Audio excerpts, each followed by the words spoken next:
हर हर महादेव, जय भोलेनाथ। दोस्तों, सनातन धर्म में एकादशी का विशेष महत्व है। एक साल में 2 बार पुत्रदा एकादशी का व्रत आता है।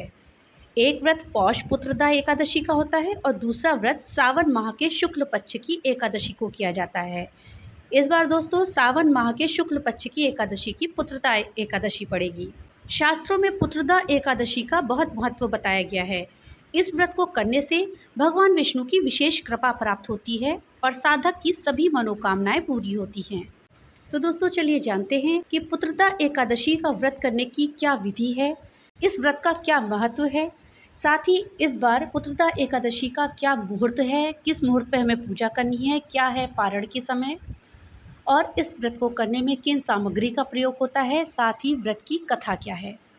इस जानकारी के लिए वीडियो को लास्ट तक देखिएगा। वीडियो अच्छी लगे तो लाइक और ज़्यादा से ज़्यादा शेयर करिएगा। और हाँ, अगर चैनल पे नए आए हैं तो चैनल को सब्सक्राइब करना मत भूलिएगा और अपने विचार हमें कमेंट बॉक्स में लिख करके ज़रूर बताइएगा। तो चलिए जानते हैं पुत्रदा एकादशी के बारे में। सबसे पहले दोस्तों जानेंगे कि क्या है इस व्रत का महत्व। दोस्तों, धार्मिक मान्यताओं के अनुसार इस व्रत को करने से संतान सुख की प्राप्ति हो सकती है। पुत्रदा एकादशी व्रत रखने से व्यक्ति को सभी भौतिक सुखों की प्राप्ति होती है, साथ ही उनके लिए मोक्ष के द्वार खुल जाते हैं। इस व्रत को रखने से सभी पापों का नाश होता है और कई प्रकार के ग्रह दोष दूर हो जाते हैं। साथ ही दाम्पत्य जीवन भी खुशहाल बना रहता है। इस व्रत को करने से सभी ग्रह दोष कम हो जाते हैं, साथ ही पूर्वजों के आशीर्वाद से उनके घर किलकारियां भी गूंजती हैं।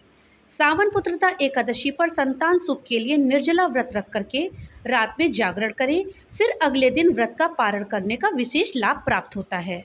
अब आइए दोस्तों जानते हैं कि पुत्रदा एकादशी में पूजा की क्या विधि है।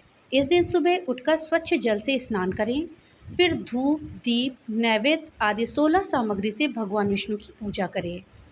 भगवान विष्णु का गंगा जल से अभिषेक करें। इसके बाद भगवान विष्णु को पुष्प और तुलसी दल अर्पित करें। अगर संभव हो तो इस दिन व्रत भी रखें। भगवान को भोग लगाएं। भगवान विष्णु के भोग में तुलसी को जरूर शामिल करें। बिना तुलसी के भगवान का भोग अधूरा रहता है। भगवान भोग को स्वीकार नहीं करते हैं। इस दिन रात को दीपदान करें। इसके बाद भगवान विष्णु का भजन कीर्तन और ध्यान करें और भगवान विष्णु की आरती करें। दोस्तों, ये तो हो गई पूजा की विधि, किस विधि से हमें पूजा करनी है।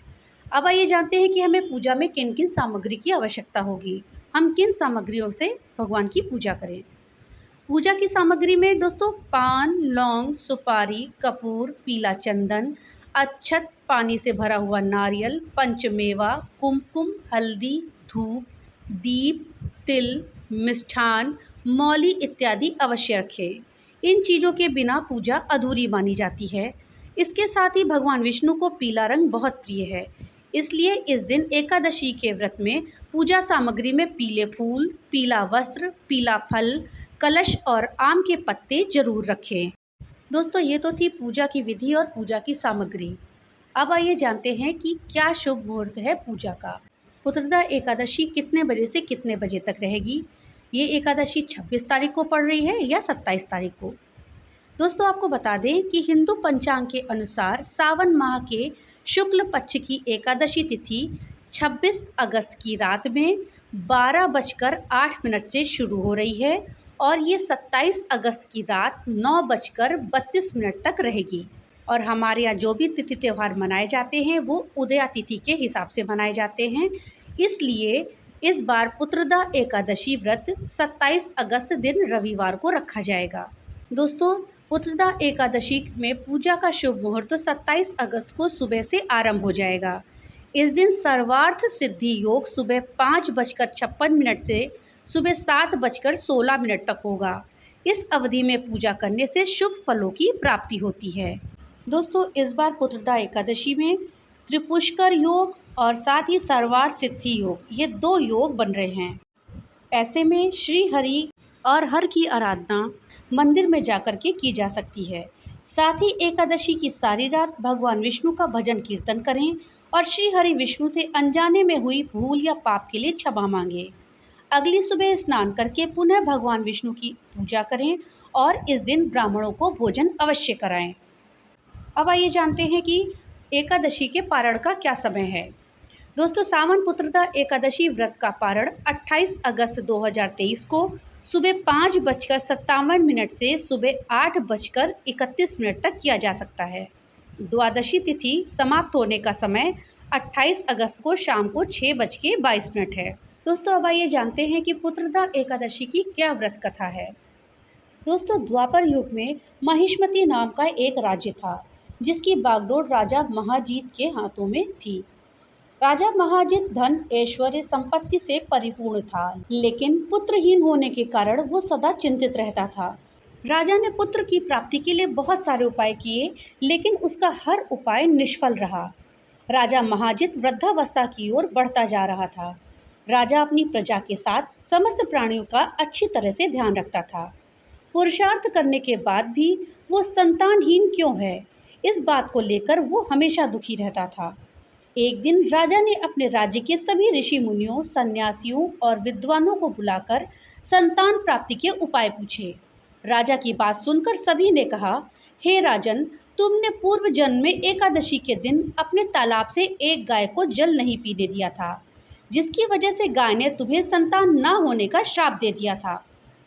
इसी कारण से तुम संतान के सुख से वंचित हो। लोमेश ऋषि ने कहा कि अगर राजा महाजित श्रावण मास के शुक्ल पक्ष की पुत्रदा एकादशी का व्रत और रात्रि में जागरण करें तो उन्हें पुत्र रत्न की प्राप्ति होगी और घर में जल्द ही बच्चे की किलकारियां गूंजेगी। साथ ही राजा के सभी कष्टों का नाश हो जाएगा। राजा ने सावन पुत्रदा एकादशी का व्रत पूजन विधि के अनुसार किया। इस पुण्य के प्रभाव से रानी ने गर्भ धारण किया और 9 माह के पश्चात एक अत्यंत ही तेजस्वी पुत्र को जन्म दिया। तो दोस्तों, ये तो थी पुत्रदा एकादशी की व्रत कथा।